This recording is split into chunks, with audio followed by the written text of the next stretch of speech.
Jake Morrison sat in his small apartment in Chicago on a Friday night. His roommate Danny had just broken up with his girlfriend. Jake thought the best way to help was to open a bottle of whiskey and spend the evening browsing the internet together. 3 hours passed and half the bottle was empty. Jake's head felt fuzzy and everything seemed funny. Danny was looking at his phone, deleting pictures of his ex-girlfriend. Jake was scrolling through random websites when he found something interesting. It was an application form for the Kepler Institute of Advanced Sciences on Mars. The school was famous across the entire galaxy. It was run by humans and 47 different alien species who had made contact with Earth 15 years ago. The Kepler Institute only accepted the smartest beings from all known worlds. Getting in was nearly impossible. Thousands of geniuses applied every year. Only a few hundred were chosen. Less than 2% of students were human. Most humans who got in were child prodigies or had earned multiple doctorate degrees. Jake had a simple bachelor's degree in mechanical engineering. He worked at a factory fixing industrial robots. He was smart enough to do his job well, but he was not a genius. He knew this when he was sober. But drunk Jake had different ideas. "You know what?" Jake said, pointing at the screen with his glass. "I'm going to apply to this school." Danny looked up from his phone. "Dude, they will reject you. No offense, but they only take one person out of every 10,000 who apply." "That's the point," Jake said. His drunk brain thought this made perfect sense. "They will never accept me, so there is no pressure. When they say no, I will feel better about my normal life." What happened next was probably the most honest college application ever written.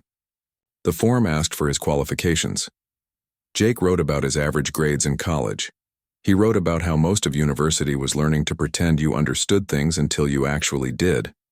The form asked about his research interests. Jake wrote a long paragraph about how faster-than-light travel was probably cheating the universe somehow. He wondered if aliens ever felt guilty about it. The essay section asked applicants to describe their greatest achievement. Most people would write about published research papers or revolutionary theories. Jake wrote about the time he fixed an entire factory production line by hitting a panel with a wrench in exactly the right spot. Then he explained how he figured out why that worked. He discovered a design flaw that affected thousands of machines. Jake wrote like he was talking to a friend. He did not use fancy words. He did not pretend to know more than he did. He just explained his thoughts about engineering and the universe. He wrote that most people made problems harder than they needed to be. Usually, the solution was simpler than anyone wanted to admit. At the end of the application, there was space for additional comments. Jake typed, "Look, I know I'm not getting in. You probably have kids who can do math in their sleep and aliens with huge brains applying. But I like learning things. I'm good at fixing stuff. I promise if you accept me, I will work harder than anyone. Also, I'm writing this drunk, so I'm sorry if there are mistakes. I probably should not have mentioned that. Oh well." He clicked submit at 2 in the morning. Then he fell asleep on his couch right away. The next morning, Jake woke up with a terrible headache.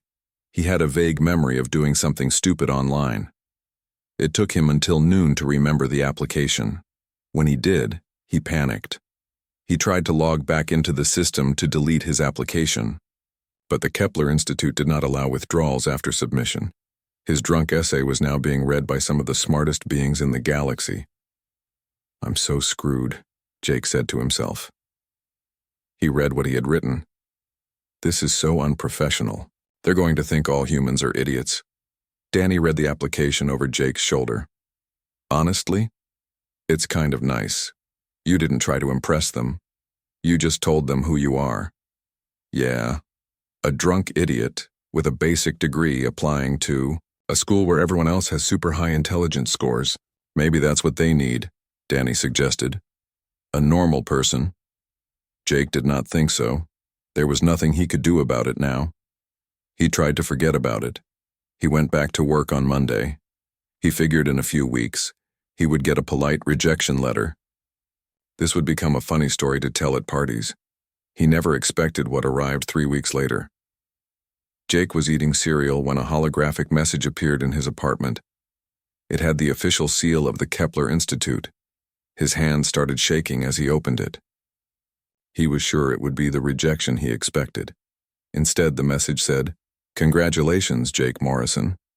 After careful review of your application by our admissions committee, including representatives from the consortium species, we are pleased to offer you admission to the Kepler Institute of Advanced Sciences for the upcoming term. Your essay was noted as one of the most genuine and intellectually honest submissions we have received. We look forward to welcoming you to Mars." Jake dropped his spoon. Milk splashed all over the table. "No way," he whispered. "This can't be real." He read the message 3 more times. He was convinced it had to be a mistake or a prank, but he checked the authentication codes. They were real. The message was legitimate. He had been accepted to the most prestigious university in the solar system. He had done it by being drunk and honest. Jake sat back in his chair and stared at the acceptance letter floating in front of him. Then he started laughing. It was the kind of laugh that comes when your entire life suddenly changes direction. It was the sound of a man whose future had just become completely different from what he expected. His mother was going to lose her mind when he told her.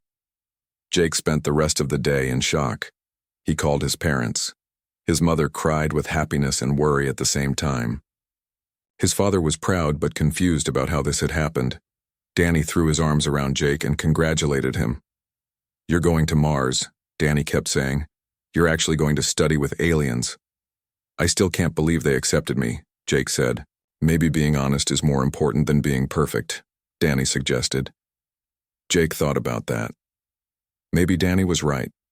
Maybe the admissions committee was tired of reading applications from people trying to sound smarter than they were.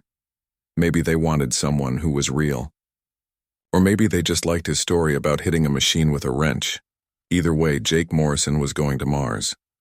His life would never be the same again. 2 months passed quickly. Jake found himself on a transport shuttle heading to Mars. The other passengers did not look like anyone he had ever seen before. Across the aisle sat a Threnxian. The creature looked like a giant praying mantis mixed with a disco ball. Its body was made of crystal that reflected rainbow colors. Behind Jake, 2 Vorlesh whispered to each other in a language that sounded like music. They had 4 eyes each that blinked one at a time. Jake was the only human on the shuttle. The past 2 months had been crazy. He quit his job at the factory. He said goodbye to all his friends and family. He learned basic galactic standard, the language most aliens used to talk to each other. His mother cried when he left. His father shook his hand and told him to make Earth proud. Danny threw a huge party that lasted until 4 in the morning. Now, as Mars grew bigger in the window, Jake felt the weight of his decision. This was really happening. He was going to study at an alien university. He would be surrounded by species that had been traveling in space for hundreds of years. He would learn about technologies he barely understood. The other students were probably all smarter than him. The shuttle landed at Kepler City. This was the human name for the settlement built around the institute. The city was amazing to look at. It mixed human buildings with alien designs. Some structures were made from materials that changed colors in the Martian sunlight. Domes covered everything to hold in breathable air. The city could hold 50,000 beings. All of them were connected to the institute somehow. Jake grabbed his 2 suitcases and followed the other students off the shuttle. The gravity on Mars was lighter than Earth. He had to learn how to walk differently so he would not bounce with each step. The air inside the dome was breathable. Machines cleaned and recycled it constantly. A woman named Lisa Green was waiting at the terminal. She worked in student services and would help new students get settled. She was one of about 200 humans who worked at the institute. "You must be Jake Morrison," Lisa said, looking at her electronic tablet. "Welcome to Kepler. How was your flight?" "Weird," Jake admitted. "I kept thinking someone would realize there was a mistake and kick me off the shuttle." Lisa laughed. "Trust me, if you're here, the consortium wanted you here. They don't make mistakes with admissions. Come on, I'll show you where you'll be living." The campus was huge. Buildings for different subjects were spread across the dome. Walkways connected them high in the air. Tunnels ran underground between buildings. Jake saw students from dozens of different species moving between classes. Some walked on 2 legs, some on 4, some on 6. One species seemed to float in the air. Their bodies were surrounded by some kind of force field that kept them hovering above the ground. "That's a lot to take in," Jake said. "You'll get used to it," Lisa promised. "The first week is always hard. But the Institute has people to help you. You'll have an advisor, a mentor, and you can get tutoring in any subject you need. They arrived at Jake's residence hall. The building was designed for multiple species with different needs. Humans had their own section with Earth normal air and gravity. Jake's room was small but had everything he needed. There was a bed, a desk, a bathroom, and a screen on the wall for accessing the university network. Orientation starts tomorrow, Lisa said. Get some rest, walk around if you want, and try not to worry too much. You earned your place here. After she left, Jake sat on his bed and stared at the wall.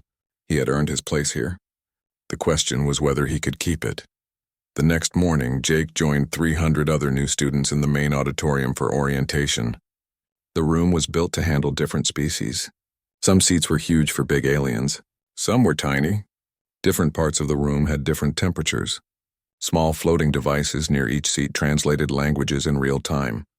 The dean of the institute was named Zefkar. He was a Quillian, which meant he looked sort of like a reptile with shiny scales and 6 arms. When Zefkar spoke, the words came out as clicks and whistles. But Jake's translator turned it into English. Welcome, students, to the Kepler Institute, Zefkar began. You represent the best minds from your species and worlds. Here you will be challenged. You will struggle. You will wonder if you belong. This is normal.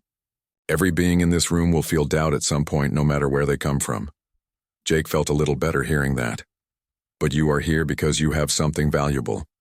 The dean continued. It might be your intelligence, your creativity, your way of thinking, or your determination. The admissions committee saw potential in each of you. Your job now is to make that potential real. The orientation went on for hours. There were presentations about classes, research opportunities, and student life.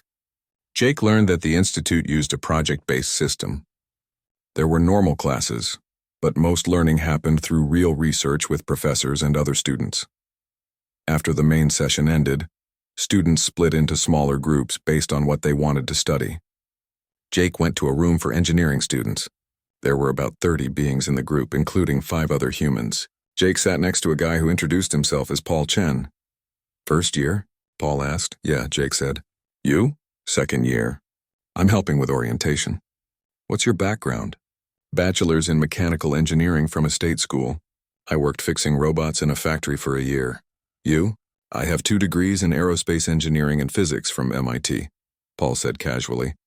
I've been working on propulsion systems. Jake's stomach dropped. MIT, of course. That was the kind of person who got into Kepler. Geniuses from the best schools on Earth. Don't worry about where you went to school, Paul said, reading Jake's face. Half the stuff I learned at MIT doesn't work with alien technology. Everyone here is starting from zero in some way. The aliens have been doing this for centuries. We're all trying to catch up. The session was led by a professor named Crix. Crix was a Dravix, which meant he looked like floating tentacles around a glowing center. Despite looking so strange, Crix was a good teacher and easy to understand. Engineering is the art of solving problems with what you have available, Crix explained.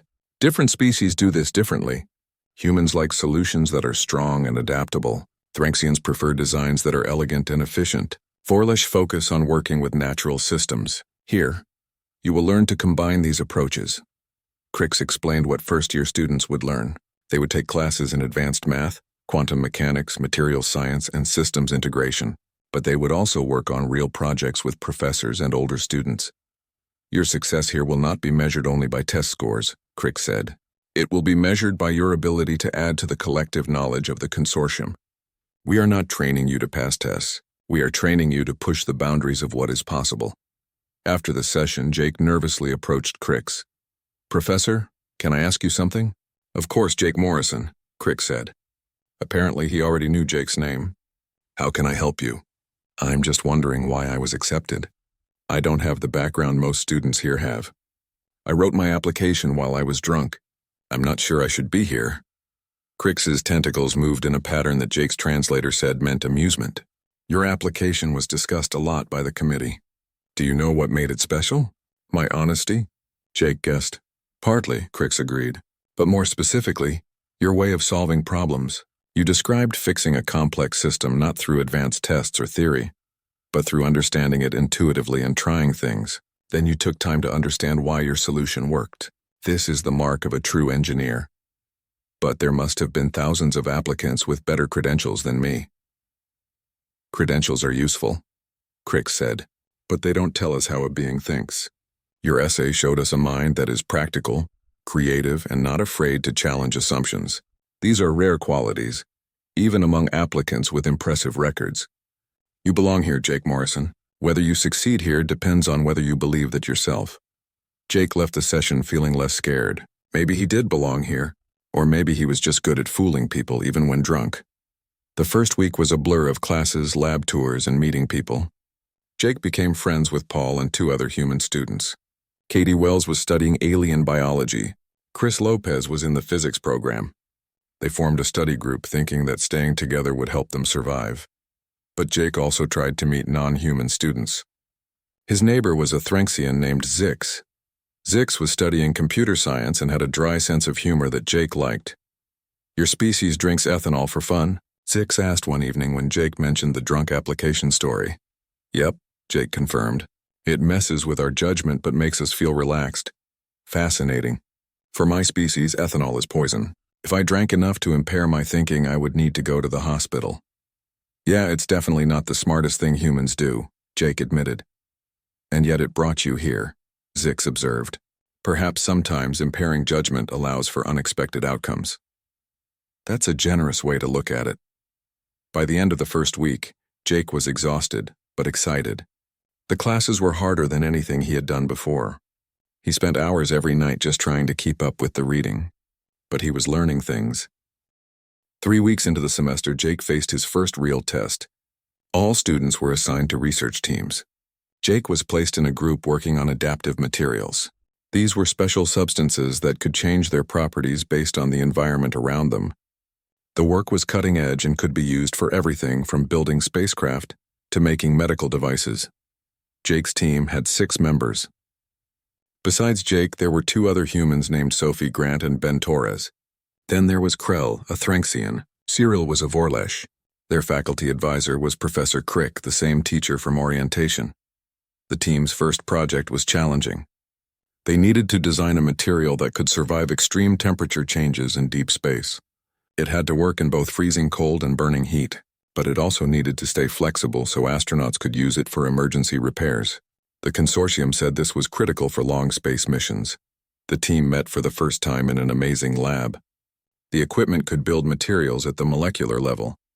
Holographic systems could model designs in 3 dimensions. Analysis tools could test properties without making physical samples. "This project will require input from all of you," Crix explained. "Each species approaches materials science differently. Humans are good at creating tough solutions under difficult conditions. Threnxians understand crystal structures naturally. Vorlesh have experience with organic materials that adapt on their own. You must learn to combine these approaches." The team spent the first week getting to know each other and understanding the problem. Sophie had studied materials engineering at Stanford. She led the research on existing solutions. Ben was a chemist who focused on understanding molecular properties. Krell started modeling potential crystal structures. Cyril looked at designs inspired by biology. Jake felt lost. Everyone else seemed to know exactly what they were doing. They spoke fluently in the language of advanced science. Jake understood the basics, but the level of detail they discussed was beyond anything he had seen before. "You have been quiet, Jake Morrison," Crix observed during one meeting. "What are your thoughts?" "Honestly, I'm trying to keep up," Jake admitted. "Everyone else is talking about molecular bonds and crystal matrices. I'm still trying to understand the basic problem." "Then explain the problem as you understand it," Crix suggested. Jake thought for a moment. "We need a material that can survive huge temperature swings in space. From hundreds of degrees to almost absolute zero, depending on whether you're in sunlight or shadow. It needs to stay flexible so astronauts can work with it. And it needs to be something they can store easily and use quickly in an emergency." "A basic summary," Krell noted through his translator, "but accurate." "So maybe this is a dumb question," Jake continued. "But why are we trying to make one material that does everything? At my old job, when we had a machine that needed to work in different conditions, we didn't make one part that handled everything. We made systems that adapted. Could we make a material with multiple layers that change which layer is active depending on the conditions?" The room went silent. Sophie and Ben looked at each other.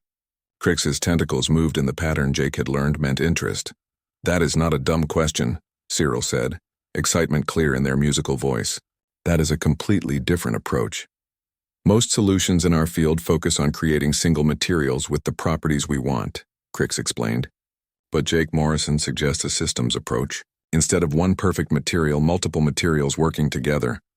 It would be harder to manufacture, Sophie said. But Jake could see her thinking. But it might actually be easier to optimize. Each layer could be designed for a specific condition. Ben nodded. We could have an insulating layer for extreme cold, a heat-releasing layer for solar exposure, and a flexible core for structure. The layers would need to communicate somehow, Krell added. Sensors built into the material that trigger responses. The meeting changed completely. What had been a struggle to create one impossible material became an exploration of how to create an adaptive system. Ideas flew around the room. Jake could not contribute to the detailed science, but he kept asking practical questions. How would astronauts use it? How would they repair it if it broke? How much could they carry? His questions kept the team focused on reality. They stopped them from designing something that was perfect in theory, but useless in practice. Over the next month, the team worked day and night. Jake learned more about materials science than he thought possible. He studied late into the night to understand the concepts his teammates discussed casually. He was not the smartest person on the team, but he found his role. He was the bridge between brilliant theory and practical use. When Sophie designed a layer with amazing heat properties that would cost a fortune to make, Jake found cheaper alternatives that worked almost as well. When Ben created a sensor system that was incredibly accurate but fragile, Jake suggested backups and safety features. When Krell's designs were too rigid, Jake pushed for more flexibility. You are annoying sometimes, Krell told him one evening. But Jake could tell it was meant kindly. But you are also right. I focus so much on beauty that I forget practicality. I focus so much on practicality that I forget beauty, Jake replied. That's why we need each other. The project ended with a presentation to the faculty and other research teams. Jake was nervous as they set up their demonstration. They had created a prototype of their adaptive material. It was a sheet about 1 meter square that could respond to temperature changes. Sophie handled most of the technical presentation. She explained the molecular structure and the properties of each layer. Ben discussed the sensors and how they worked. Krell showed the math that predicted how the material would perform. Cyril explained how they borrowed ideas from natural systems. Jake's role was to show the practical applications. He demonstrated how the material could be rolled up and stored in a small space. He showed how to deploy it quickly. He used it to patch a fake hole in a spacecraft hull. He explained the cost and how it would be manufactured. He talked about how astronauts would actually use it in emergencies. The presentation went well. Faculty members asked hard questions, but the team had answers. Other students seemed impressed. When it ended, Jake felt more accomplished than he ever had during his undergraduate years. Professor Crix approached them afterward. Excellent work. Your solution is both innovative and practical. The consortium will be interested in developing this further. Really? Sophie asked, her eyes wide. Really? Crix confirmed. You may have just made a significant contribution to space safety. This is why you are here. This is what the Institute exists to create. The team celebrated that night at a campus cafe that served food for multiple species. Jake ate something that looked like pizza. Krell consumed a crystal substance that looked like colored glass. To Jake's dumb questions, Ben said, raising his glass. They're not dumb questions, Sophie corrected. They're practical questions. There's a difference. To practical questions, then, Jake said, touching his glass to theirs. Zix had joined them from his own project. He made a clicking sound that the translator turned into laughter. Your species celebrates success by drinking ethanol again? It's kind of our thing, Jake admitted. Perhaps that is why your species is so good at unexpected solutions. You are not afraid to impair your judgment sometimes. Katie, who had joined from her own project, shook her head. I don't think that's the lesson we should be teaching the galaxy about humanity. Too late, Chris said. Jake already taught them that humans apply to universities drunk. Everyone laughed. Jake felt something he had not felt in a long time. Real happiness. He belonged here. Not because he was the smartest or the most educated. He belonged because he brought something valuable. His perspective mattered. His questions helped. He had gotten into Kepler by accident, but he was going to stay on purpose. That night, Jake lay in his bed thinking about the project. He had been scared when it started. He thought he could not keep up with everyone else. But he learned that being smart was not just about knowing the most facts or understanding the hardest theories. It was also about asking the right questions. It was about making sure brilliant ideas could actually work in the real world. Jake was not the person who would come up with revolutionary new theories, but he could be the person who helped turn those theories into reality. He could be the person who kept everyone focused on what mattered. That was valuable too. His phone buzzed with a message from his father. "Heard about your presentation from the live stream. Proud of you, son. You're doing real work up there," Jake smiled. He was doing real work. Work that mattered. Work that would help people. Maybe getting drunk and applying to the school was the best decision he ever made. News of Jake's drunk application spread through the institute faster than light-speed travel. One of the admissions committee members mentioned it in a lecture about diversity of thought.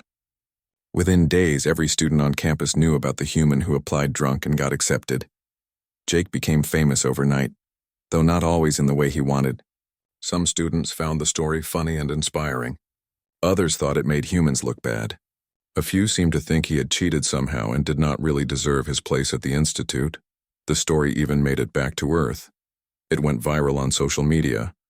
Headlines said things like, "Local guy gets into alien university while drunk." Jake's mother sent him worried messages asking if he was drinking too much. His father thought the whole thing was hilarious. He started telling the story at every family gathering. Jake tried to keep his head down and focus on his work. But the attention was hard to escape. Students from other programs would approach him at lunch asking if the story was true. Professors made jokes about it. One teacher, a human named Dr. Ellen Price who taught advanced math, started her first class by saying, "I hope you all applied to this class sober." The attention peaked when the consortium's official news network did a story about the institute's unique way of choosing students. They featured Jake as an example of how the committee looked beyond grades and test scores. Jake had to do an interview where he explained everything while trying not to sound like an idiot. "I wasn't trying to make a statement," Jake said during the interview. "I was just drunk and honest. I think the real lesson is not that alcohol helps. It's that being genuine matters. When you're not pretending to be someone you're not, your real strengths show through." The interview aired across consortium space. It was translated into dozens of languages. Jake's friends gave him endless trouble about it. "You're basically famous now," Paul said. "The human who got drunk and became a galactic inspiration."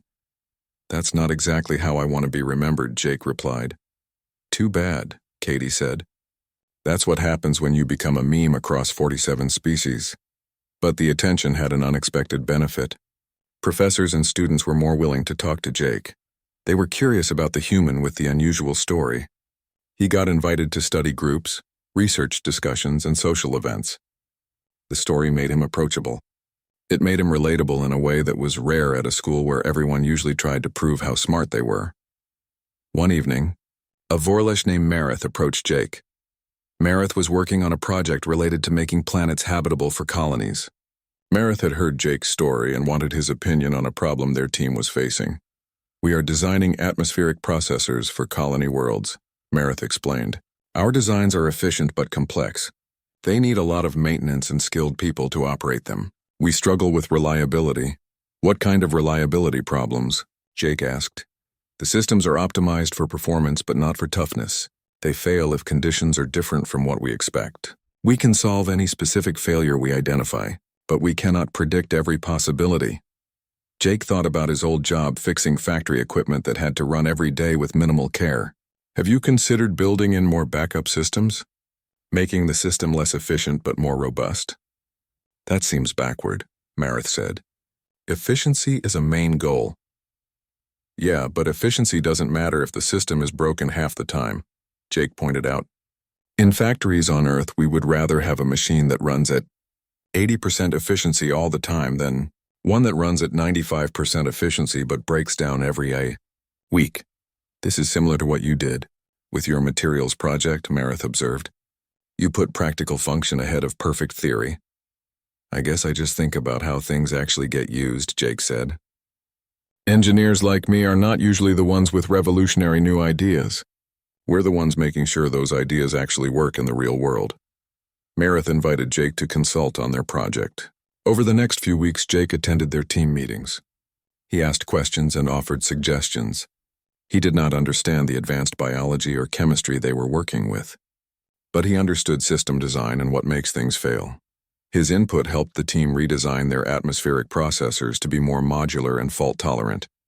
Instead of one massive efficient system, they created a network of smaller units that could compensate if one failed. It was less elegant but far more reliable. Word spread that Jake had helped another research team. More invitations followed. A group studying quantum computing wanted his thoughts on making their interfaces easier to use. A team developing medical equipment asked him to review their designs from a practical viewpoint. A project on space communication. Systems needed help making their designs work for species with different technical abilities. Jake found himself becoming a consultant for teams that were stuck in perfect theory but struggling with practical use. He was not contributing groundbreaking science, but he was helping bridge the gap between brilliant ideas and useful reality. Professor Crix noticed Jake's expanding role and called him in for a meeting. "You have become quite popular as a consultant," Crix observed. "This is unusual for a first-year student." "I hope I'm not getting in the way," Jake said. "I don't want to mess up other people's projects." "You are not getting in the way. You are contributing. But I am curious about something. Do you know why you are good at this?" Jake shrugged. "I guess because I ask obvious questions that people deep in the science sometimes miss." "Partly," Crix agreed. "But there is more. You come from a species that only recently joined the galactic community. Your technological development followed a different path than most consortium species. This gives you a unique way of seeing things." "You mean humans are less advanced, so I see problems differently?" "Not less advanced. Different. Many consortium species developed technology with access to certain resources or physical principles that your species lacked.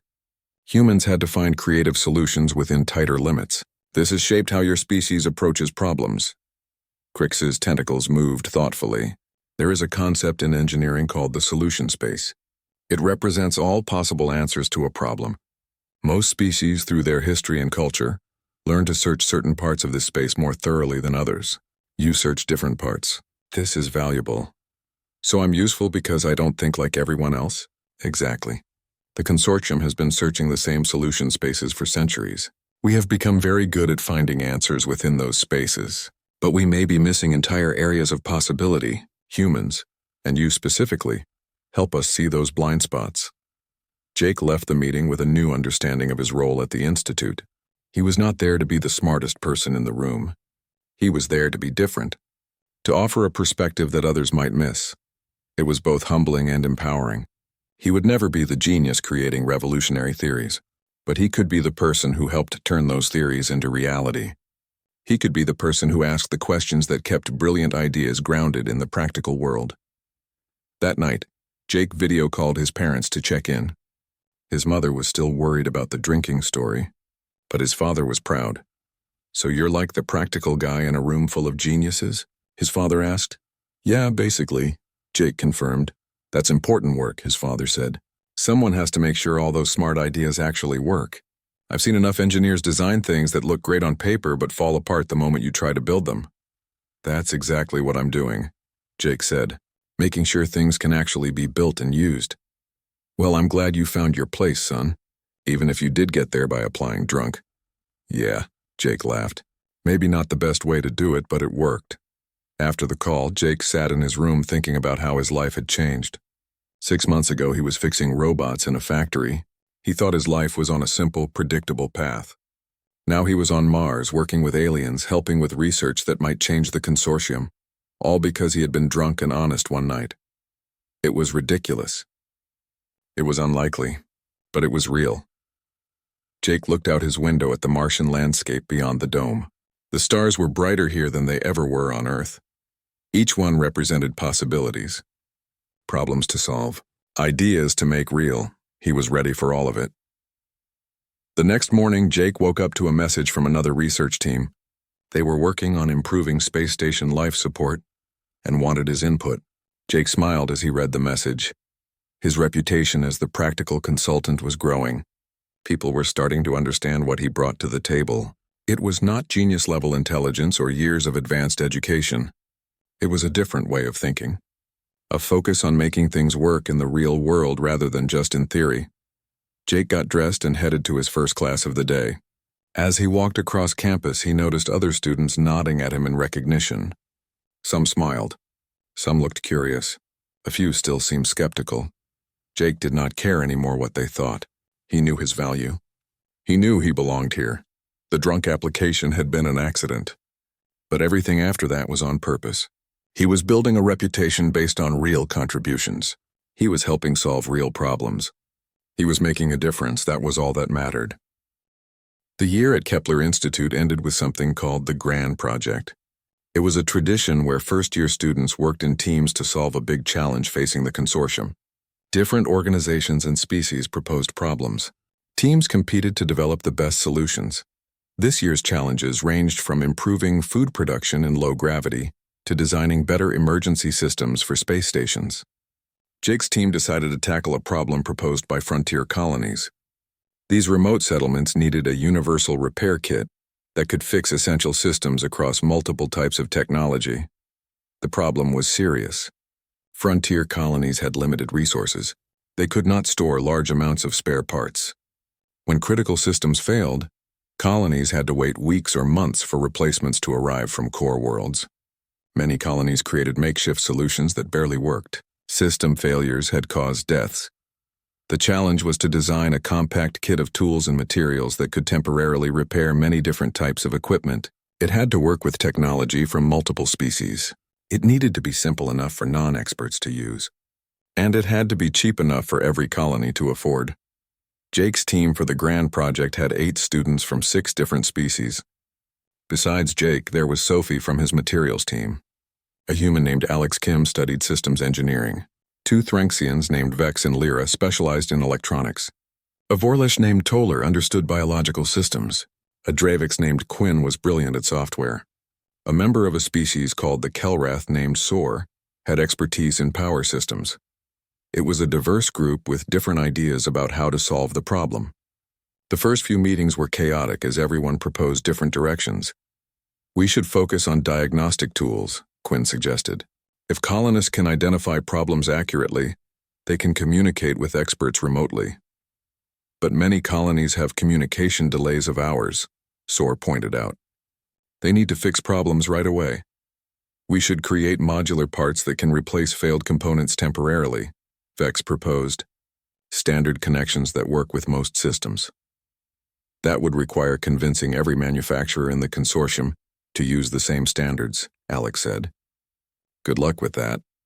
The discussions went in circles until Jake finally said, Maybe we're thinking about this wrong. We're all trying to design a perfect solution, but the colonies don't need perfect. They need good enough.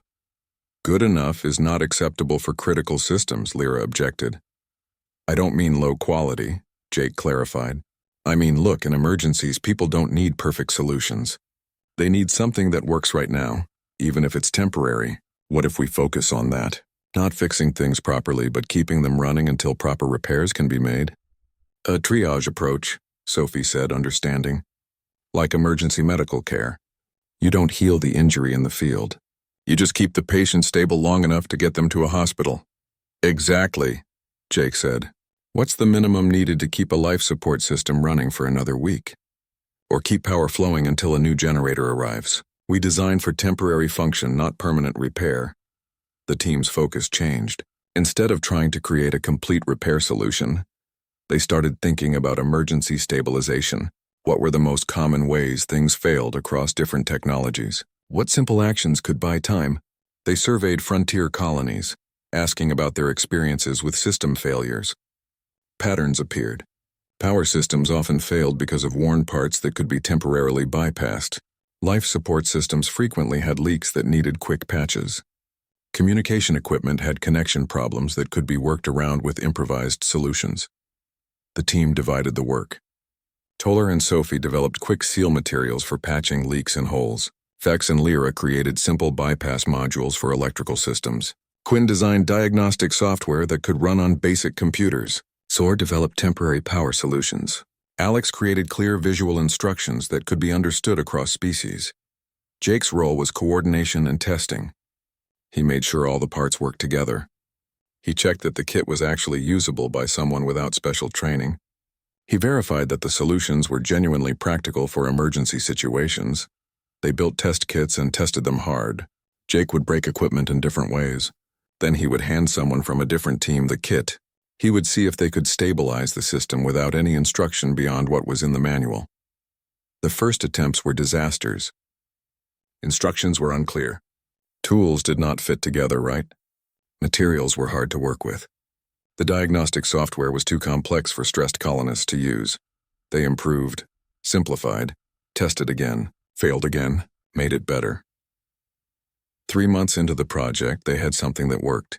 The kit contained 20 different items: sealants, bypass modules, diagnostic tools, temporary power cells, and improvised connection hardware. Everything fit in a case the size of a large toolbox. The instructions were visual diagrams that worked across species. The cost to make one kit was about 500 consortium credits. Most colonies could afford that. But the real innovation was the philosophy. The kit did not try to solve every problem perfectly. It solved the most critical problems temporarily. It was designed for stressed, tired people in emergencies, not for expert technicians in perfect conditions. The grand project presentations were held in the Institute's largest auditorium. Faculty, students, and representatives from various consortium organizations attended. 20 teams presented their solutions over 2 days. Jake's team presented on the second day. They set up a demonstration where they had deliberately broken several common pieces of colony equipment: a life support processor, a power distribution node, and a communication relay. Then Alex, who had minimal preparation, used their kit to stabilize all 3 systems in under 20 minutes. Sophie explained the design philosophy. We're not trying to replace trained technicians. We're giving colonies a way to buy time until help arrives. These repairs will last days or weeks, not years. But sometimes days or weeks is the difference between life and death. Jake showed the cost analysis. We estimate every frontier colony could afford at least 2 of these kits. That's backup and availability where it's needed most. The total cost to equip every colony in the consortium would be less than the price of one medium-sized starship. The presentation ended with testimonials from colony administrators they had consulted during development. One administrator said, "If we had this kit 3 years ago, we wouldn't have lost 5 people when our life support failed and we couldn't fix it in time." The room was quiet after that. Questions from the faculty were tough, but fair. One professor asked about the temporary nature of the repairs. Are you not concerned that colonies will use these as permanent solutions and avoid proper repairs?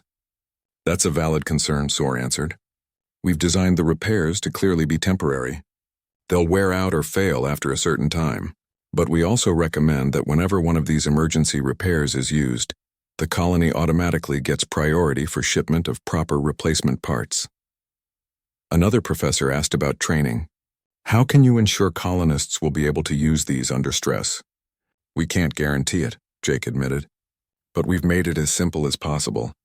The instructions assume no technical knowledge. We've tested with people from different species who have no engineering background. The success rate was about 70%. That's 70% better than the 0% success rate they have without any kit at all. When the presentations ended, the judges left to discuss. The winners would be announced at a ceremony the following week. Jake's team tried not to get their hopes up. Other projects had been impressive. A revolutionary food production system, a new approach to radiation shielding, an improved fusion reactor design. The ceremony was formal.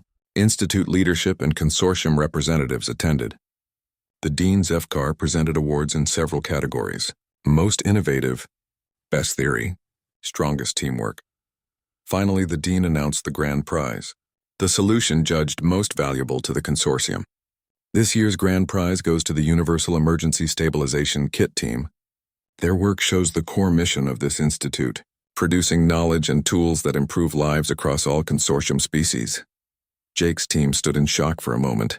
Then they walked to the stage. The applause was genuine and warm. As they accepted the award, a holographic crystal that would be displayed in the Institute's main hall, Jake felt overwhelmed. 6 months ago, he was nobody. A guy with a basic degree and a factory job. Now he stood on a stage on Mars. He was being recognized by some of the most advanced civilizations in the galaxy for creating something that would save lives. After the ceremony, there was a reception. Representatives from various colonies approached the team. They asked about production and distribution.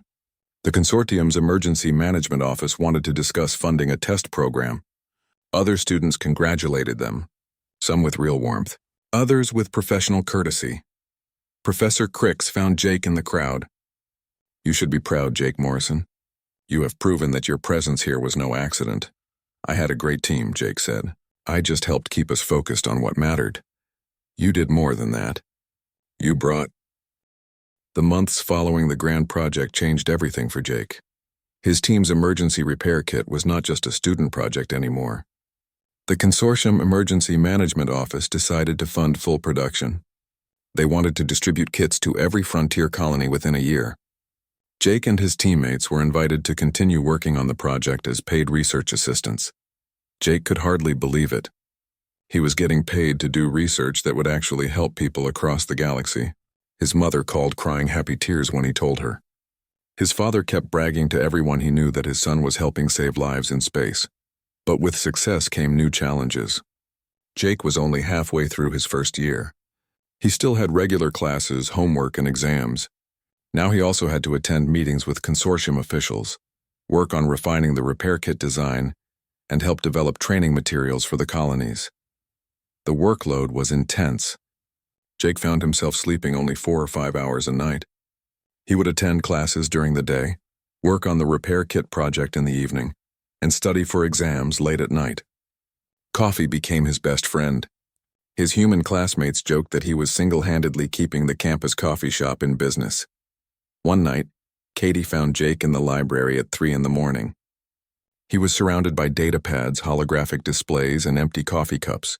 His eyes were red from exhaustion. "Jake, you look terrible," Katie said, sitting down next to him. "Thanks," Jake mumbled. "I feel terrible too. When was the last time you slept for more than 4 hours?" Jake had to think about it. "Tuesday? Maybe Monday? I don't remember." "That was a week ago," Katie pointed out. "You're going to burn out if you keep this up." "I can't slow down," Jake said. "The consortium wants the first batch of kits ready in 3 months. We have colonies waiting for these. People's lives depend on us getting this right. And if you collapse from exhaustion, how does that help anyone?" Jake knew Katie was right, but he did not know how to stop. He felt like he had something to prove. He was the guy who got in by accident, who applied drunk. Now he had a chance to show he really belonged here. He could not waste it. Professor Crix noticed Jake's exhaustion during a team meeting. Jake had actually fallen asleep for a few seconds while Sora was presenting data on power cell modifications. After the meeting, Crix asked Jake to stay behind. "Jake Morrison, I am concerned about your well-being," Crix said. "I'm fine, Professor. Just a little tired." "You are not fine. You are working yourself to exhaustion. This is not sustainable. But the project needs to move forward. The colonies are counting on us." "The project will move forward," Crix assured him, "but not at the cost of your health. You are valuable, Jake Morrison, but you are not the only person who can do this work. We have brought in additional researchers to help. You do not have to carry this burden alone." "I just feel like I have to prove myself," Jake admitted. "Everyone still talks about how I got in. The drunk application guy. I need to show that I'm more than just a funny story." Crix's tentacles moved in a pattern Jake had learned meant understanding and sympathy. "You have already proven yourself many times over. Your materials project was successful. You have helped multiple research teams solve problems. You led your team to win the grand project. You have nothing left to prove." "But what if this was all just luck? What if I'm not actually good enough?" "Luck does not win grand projects," Crix said firmly. "Luck does not help multiple teams solve complex problems. Luck does not earn the respect of your professors and peers. You have earned your place here through hard work and genuine contribution. The drunk application was how you arrived.